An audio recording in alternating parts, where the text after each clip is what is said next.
Badan Meteorologi dan Klimatologi Geofisika atau BMKG Malikus Saleh memperkirakan potensi cuaca buruk terjadi di wilayah pesisir Kota Lhokseumawe dan sekitarnya hingga awal Februari. Diketahui gelombang di perairan Selat Malaka terdeteksi mencapai 2,5 meter.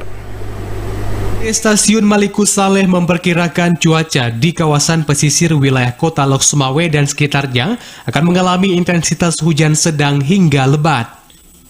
Potensi cuaca ini juga disertai dengan angin kencang, di mana kondisi ini terjadi karena adanya pembentukan awan cumulonimbus di wilayah Selat Malaka.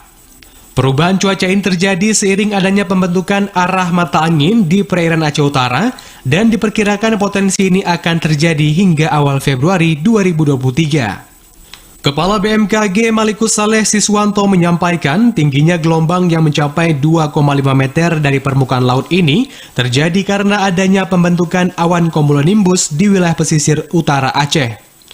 Kondisi ini juga akan terjadi di bagian Selat Malaka bagian utara.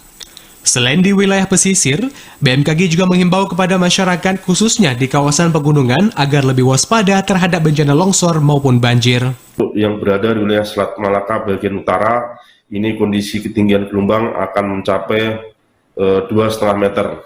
Tentu himbauan kami pada masyarakat, jangan lengah, tetap waspada, selalu update informasi cuaca kepada seluruh masyarakat yang sedang melaksanakan aktivitasnya baik di wilayah perkotaan maupun di wilayah pesisir, karena memang kondisi bencana hidrometeorologi sampai dengan akhir bulan Januari 2023 ini masih akan terus berlangsung.